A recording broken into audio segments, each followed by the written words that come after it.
Kenapa Allah menutupi rahasia kewalian seorang wali itu? Kaila yabtazila wala yashtahira wa kaila ya'rifahu man la ya'rifu qadrah. Allah menutupi kewalian seorang hambanya itu agar kewalian itu tidak menjadi biasa. Karena kalau dibuka, dinampakkan, maka kewalian itu akan menjadi hal yang biasa. Padahal itu kewalian merupakan sesuatu yang luar biasa. Kaila yabtadila wala yashtahir, agar dia tidak menjadi hal yang biasa dan menjadi hal yang tidak masyhur, tidak lumrah. Nah, sesuatu yang sifatnya lumrah, sesuatu yang sifatnya kaprah itu menjadi murah. Padahal sesuatu kewalian itu sesuatu yang sangat berharga, yang sangat tinggi di sisi Allah Subhanahu wa ta'ala. Dan pula Allah menutupi kewalian seseorang itu agar tidak mengetahui akan dia oleh orang yang tidak mengenal kadarnya. Nah, sehingga Allah memilih orang-orang yang berhak untuk mengetahui kewalian seseorang itu. Allah tidak akan memberitahu kepada kita kewalian seseorang kalau kita ini masih dianggap Allah belum bisa menghargai kewalian orang itu. Allah kadang akan menampakkan kewalian seseorang kepada kita kalau kita masih belum bisa menghargai sesuatu itu. Nah, kita umpamanya berisi permata, kita mempunyai permata yang sangat mahal. Tentu permata yang sangat mahal ini kita tutupi. Supaya apa? Supaya jangan mudah orang melihatnya. Karena kalau mudah melihatnya, maka permata yang kita punya ini menjadi murah.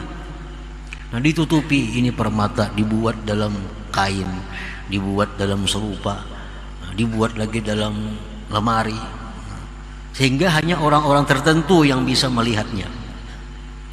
Kita kadang akan membuka permata kita itu di hadapan kanak-kanak, karena ini kadang mengerti bisa dibuangnya. Kanak-kanak diperlihatkan kepadanya permata berlian, umpamanya, ini kadang mengerti bisa dibuangnya, bisa disia-siakannya. Nah, itulah Allah kadang akan menampakkan kewalian seorang hambanya kepada hamba yang lain kalau hamba yang lain itu masih dianggap Allah belum mengerti, belum tahu nilai apa itu kewalian, apa itu wilayah. Nah, para muhibbin rahimakumullah, walidzalika akhfa awliya'ahu fi khalqih, oleh karena yang demikian itu Allah menyembunyikan para wali-walinya itu di tengah-tengah makhluknya ini. Allah sembunyikan. Hanya orang-orang tertentu yang mengetahui bahwa itu adalah waliullah. Kalau ada yang lain tahu, itu hanya habarnya, hanya habar dari orang yang tadi. Kita tahu kewaliannya Syekh Abdul Qadir Al-Jilani, kita tahu kewaliannya Syekh Al-Faqihul Muqaddam, dapat kabar dari orang-orang saleh, dapat berita dari orang-orang aulia Allah. Kalau kita kadang akan bisa mengetahui kewalian mereka itu. Nah, para muhibbin rahimakumullah, oleh karena demikian itulah Allah menyembunyikan para kekasih-kekasihnya itu bi khalqihi, pada makhluknya ini. Fala yattali'u alaihim illa man aradallah ay yakhussahu bima khassahu bima khassahum bihi fayuwaffiquhu tasdiqahum wal adaba ma'ahum aw man aradallah makrahu wa khidlanah fala yuwaffiquhu tasdiqahum wal adaba ma'ahum. maka tidak mengetahui akan para aulia, tidak akan tahu wali-wali Allah itu. Kita kada bisa mengetahui kecuali orang yang mana Allah menghendaki mengkhususkan orang itu dengan sesuatu yang Allah khususkan mereka dengan sesuatu itu. Allah bisa menampakkan walinya itu kepada orang yang orang ini dikehendaki Allah menjadi wali juga. Nah, itu artinya Allah bisa membuka kepada kita walinya, kekasihnya di muka bumi ini. Nah, itu berarti Allah menghendaki kita ini akan menjadi seperti mereka itu. Fala yattali'u 'alaihim illa man aradallah ay yakhussahu bima khassahum bih. Orang yang dibuka Allah walinya, nah, dinampakkan oleh Allah, ini ya Tuhan waliku, ini kekasihku.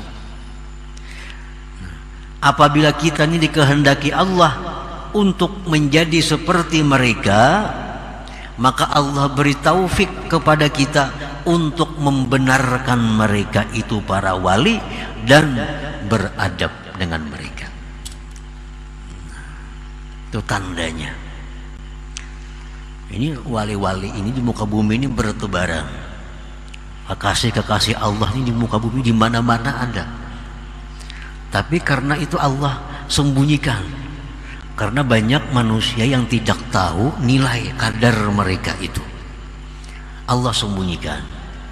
Allah bisa memberitahu bahwa itu adalah walinya kepada orang yang orang ini dikehendaki Allah mendapat seperti mereka. Maka tandanya orang ini Allah beri taufik untuk mempercayai para wali itu dan beradab beserta mereka. Nah, para muhibbin rahimakumullah. Nah, itu para muhibbin rahimakumullah.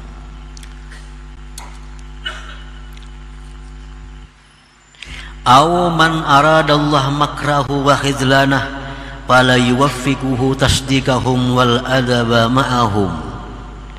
Bisa juga orang yang diperlihatkan Allah walinya itu kepada orang ini, orang yang Allah menghendaki menghinakan orang ini.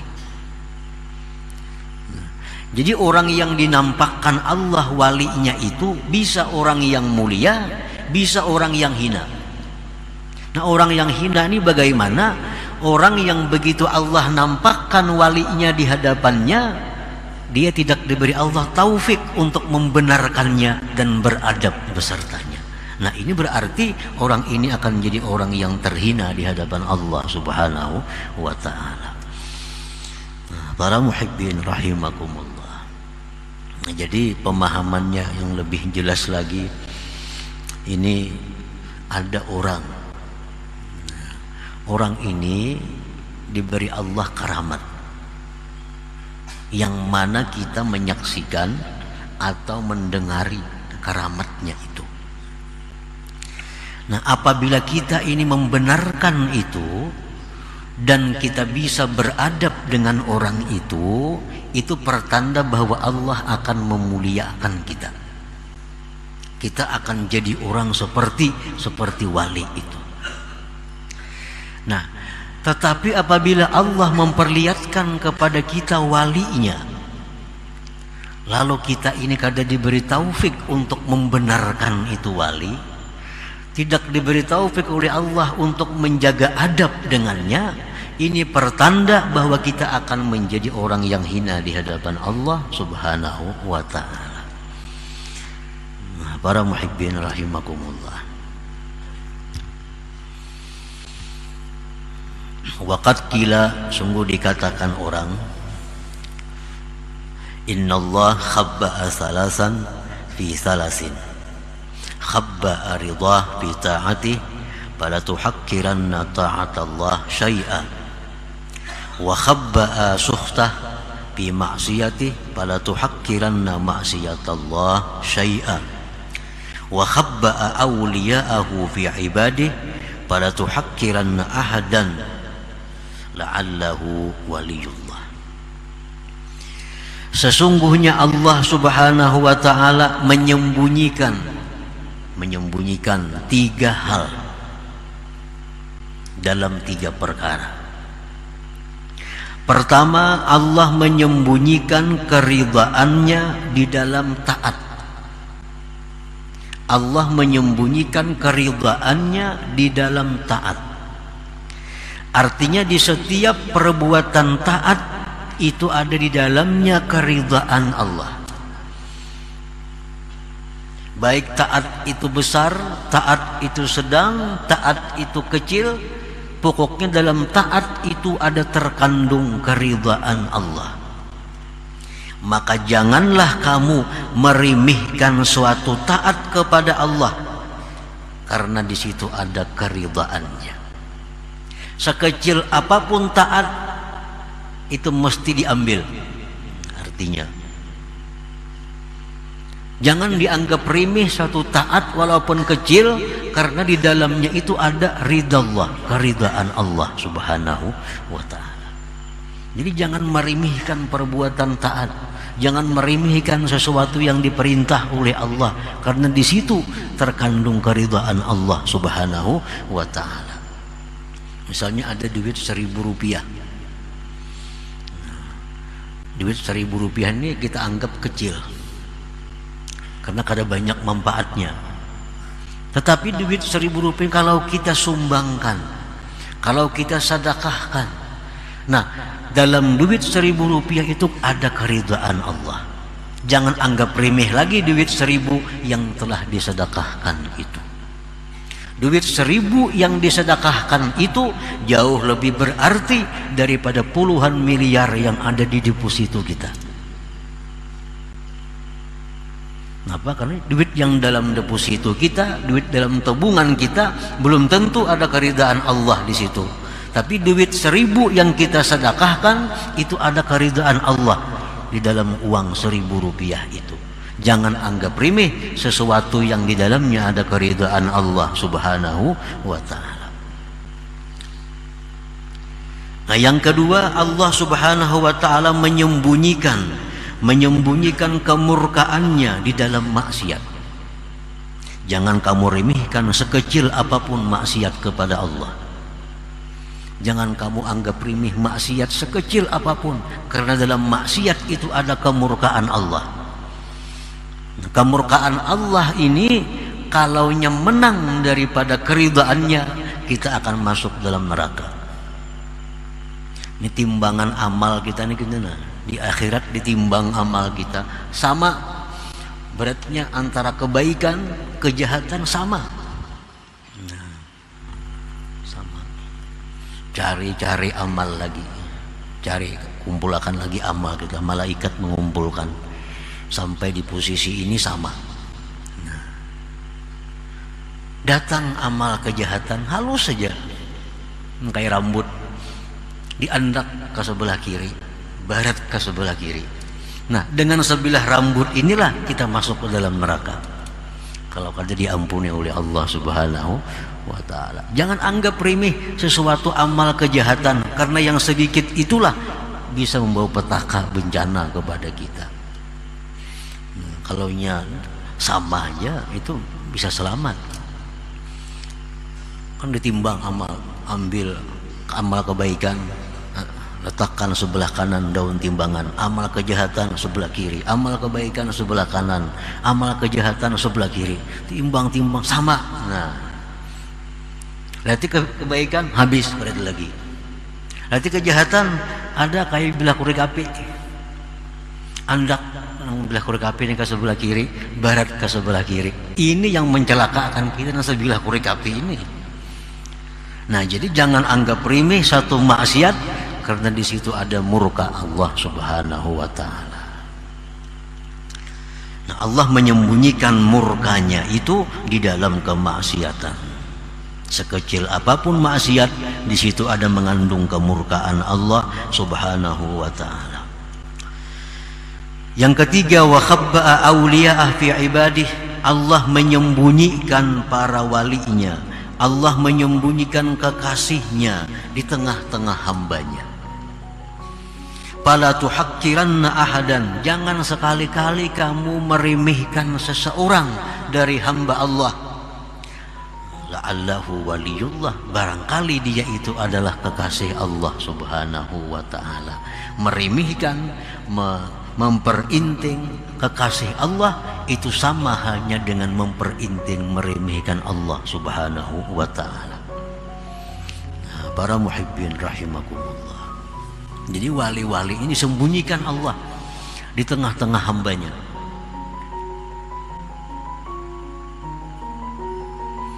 Nah, kemudian para ulama ada menjelaskan lagi kepada kita beberapa tanda-tanda, beberapa alamat-alamat yang ini mengarahkan kita kepada orang itu sebagai kekasih Allah.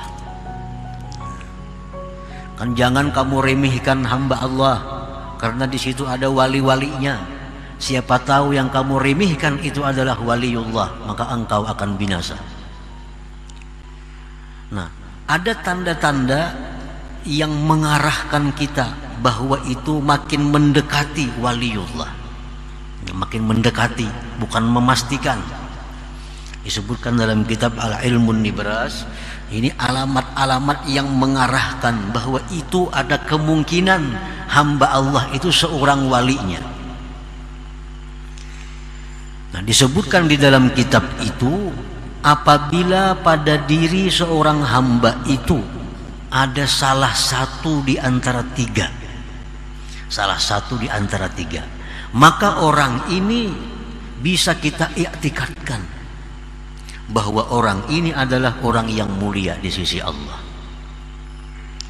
Artinya, kalau orang ini ada tanda-tanda di antara tiga ini makin kita hati-hati dengan orang itu, karena siapa tahu orang ini adalah kekasih Allah subhanahu wa ta'ala.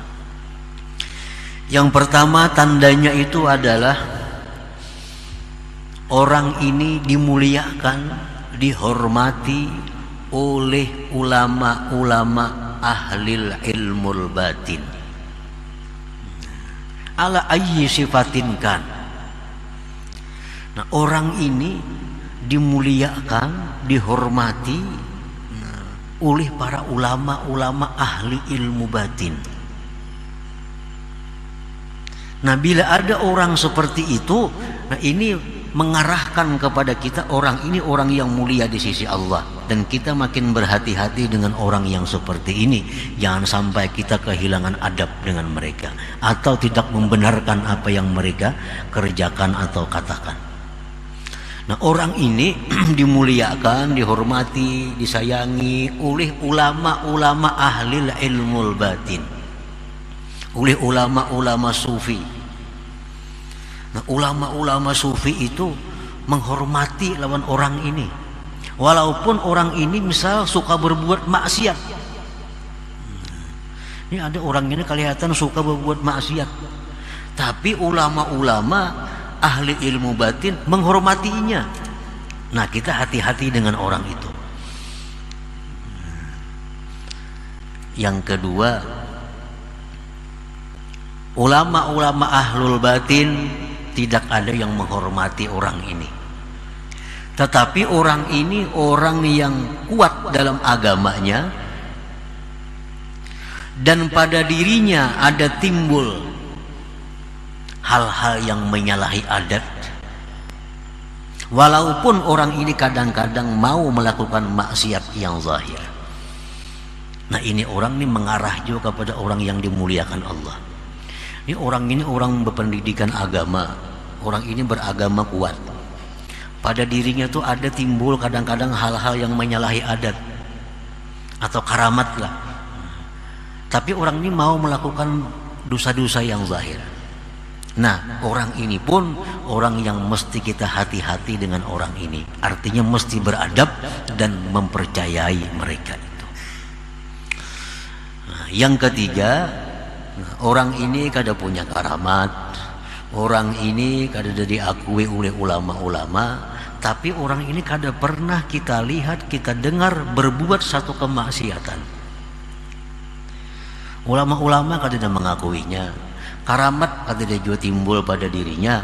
Cuma kita tahu orang itu kada biasa, kita dengar, kita lihat berbuat maksiat. Nah, kita hati-hati jauh dengan orang ini, karena siapa tahu orang ini adalah kekasih Allah Subhanahu wa ta'ala. Nah, para muhibbin rahimakumullah, qala ba'du sufiyah wan nasu fil awliya ala arba'ati aqsam. Bermula manusia itu dalam hal menyikapi para wali Allah terbagi 4 macam. Al-qismul awwal hasala lahumut tasdiq bi ilmihim wal ilmu bi tariqatihim wa dzauqu li ahwalihim faqad nalu manalu. Manusia yang pertama yang menyikapi para aulia Allah, mereka ini, manusia ini membenarkan dengan wali-wali Allah. Mereka membenarkan dengan ilmu mereka, mengetahui dengan tarikat mereka, dan merasakan seperti apa yang mereka rasakan. Maka ini manusia adalah sudah tergolong golongan mereka. Ini ada orang wali-wali, ada para aulia Allah. Terhadap para wali ini ada Syekh Abdul Qadir Jailani, ada Faqih Muqaddam, ada wali-wali lainnya. Inya percaya dengan mereka, dan inya mengetahui tarikat mereka itu, dan inya pun merasakan seperti apa yang mereka rasakan. Nah, ini orang sudah jelas termasuk golongan mereka. Inya percaya dengan apa yang diucapkan oleh Faqih Muqaddam. Dia tahu tarikat apa Faqih Muqaddam itu, dan ia pun bisa merasakan dengan apa yang dirasakan oleh Faqih Muqaddam. Nah, ini orang sudah masuk dalam golongan Faqih Muqaddam. Itu pertama. Al-qismus tsani, bagian yang kedua di antara manusia, hasalalahumut tasdiq wal ilmul mazkur duna dzauq. Dia mempercayai para waliullah, dia tahu tarikat mereka, tapi dia belum merasakan seperti apa yang mereka rasakan. Ini apa-apa yang dia Faqih Muqaddam percaya. Jar Faqih Muqaddam aku tiap malam ke surga, percaya inya. Jar Faqih Muqaddam aku 70 kali sehari naik ke Lauhil Mahfuz, percaya inya. Dan inya tahu tarikat Faqih Muqaddam, tarikat ini tahu, tapi nya belum pernah merasakan seperti apa yang dirasakan oleh Faqih Muqaddam. Nah, orang ini pun termasuk golongan mereka juga. Nah, masuk golongan juga ini. Artinya selamat ini orang, beruntung ini orang. Al-qismus tsalis, bagian yang ketiga, hasalalahumut tasdiq dunahuma. Inya percaya apa yang jar para wali. Apapun yang jar para wali percaya. Tapi nya kada tahu ilmunya apa, kada tahu. Apalagi merasakan makin jauh lagi. Jar Faqih Muqaddam bila orang ka ini, inya akan ka ini, inya percaya. Ujar wali ini siapa nama macam ini percaya inya. Jar Faqih, dia seorang wali, malam tadi aku ke Makkah, subuh tadi datang, percaya inya. Nah, ilmunya nya kada tahu apa, kada tahu ilmunya. Tarikatnya apa, kada tahu. Merasakan makin lagi, cuma modal percaya. Nah, golongan yang ketiga ini faqad sa'idu wa nalu barakatahum. Ini beruntung dan dapat syafaat berkat mereka para wali-wali itu. Al-qismur rabi, bagian yang keempat, lam yahsul lahum minas salasah syai'un. Nah, bagian keempat ini orang yang kada percaya dengan karamat-karamat wali itu. Kada percaya, apalagi merasakan, apalagi mengetahui tarikatnya. Ini kada percaya. Apa yang ada dalam kitab-kitab manakib bahwa si wali ini dia sehari semalaman bisa keliling dunia, ini kada percaya. Kada mungkin, kada masuk akal jadinya itu. Ada kisah-kisah para wali, ini kada percaya. Nah, orang seperti ini percaya kada, mengetahui tarikat mereka kada, merasakan apa yang mereka rasakan kada juga, hadza yuhramu barakatahum, ini orang dicegah berkah mereka, kada akan dapat berkah mereka. Wa qala syuyukh, dan berkata para syekh, wa yukhsha alaihi su'ul khatimah, dikhawatirkan atas orang ini meninggal dalam su'ul khatimah. Kalian mempercayai ujar Abdul Qadir Jailani, Syekh Abdul Qadir, siapa yang mengamalkan amalanku mati ke surga. Udah percaya nih tuh, jangan Nabi mendakan aku percaya, ujarnya umpamanya nih. Ini orang dikhawatirkan kena matinya dalam keadaan su'ul khatimah. Kada percaya dengan kekasih Allah sama dengan kada percaya dengan Allah.